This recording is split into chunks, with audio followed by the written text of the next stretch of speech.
Всем привет! В прошлом уроке я показывала, как делать плечевой невидимый шов петля в петлю на открытых петлях. Но что же делать, если вы уже петли закрыли? Этот шов делается чуточку иначе, и в этом видео мы его и разберем. Рада всех приветствовать на своем канале Momo's Nail. Тут я вяжу спицами и крючком. Буду очень рада вашим лайкам и подписке. Ну а сейчас погнали учиться.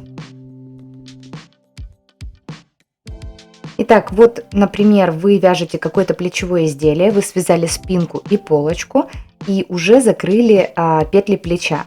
И теперь нам необходимо соединить наши детали этим как раз-таки горизонтальным швом. Конечно же, количество петель на обоих деталях должно быть одинаковым.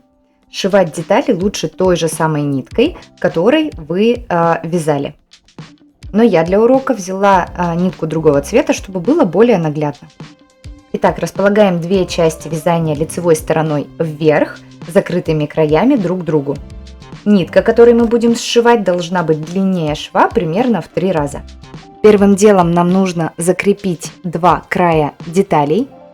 Для этого вставляем иглу сначала в верхнюю деталь, в кромочные петли, вот таким образом. Теперь в нижнюю, также в кромочную.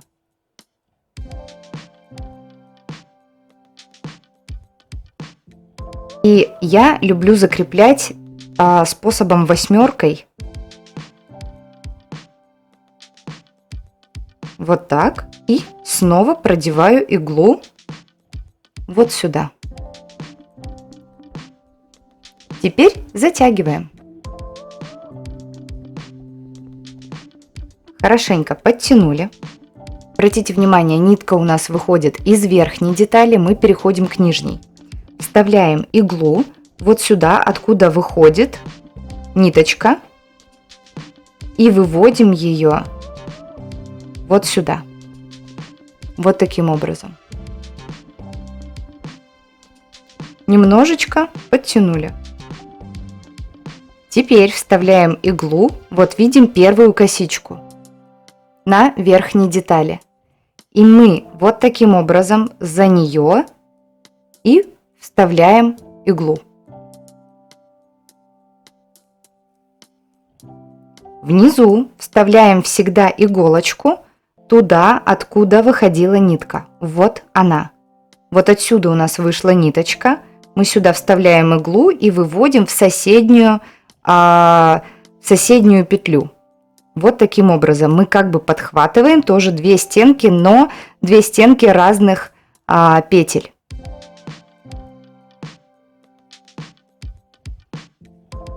Переходим к верхней детали. В верхней деталь мы захватываем следующую петлю. Вот она. Вот таким образом.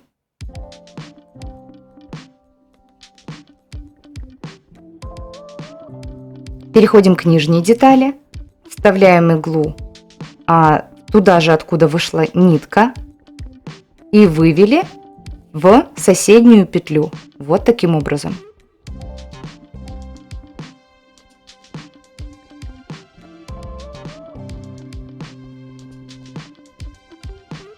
Через каждые 3 петли советую немного подтягивать и следить за натяжением.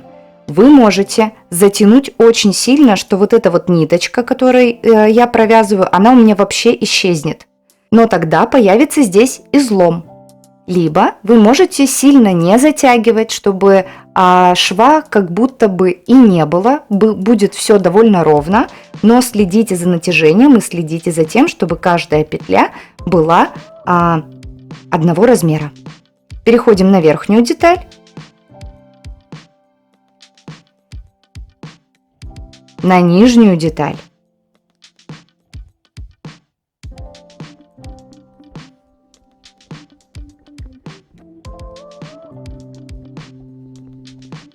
Итак, продолжаем. На верхней детали мы подхватываем полностью петлю за 2 ее стенки. То то есть 2 стенки одной петли. Переходим на нижнюю деталь И здесь мы подхватываем одну стенку одной петли и другую стенку следующей петли.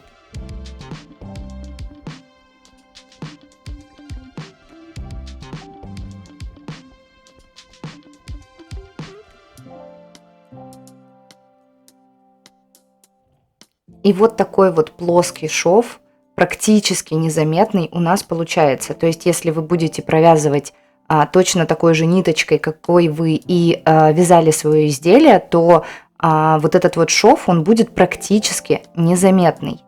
Почему практически? Потому что излом все равно такой некий имеется.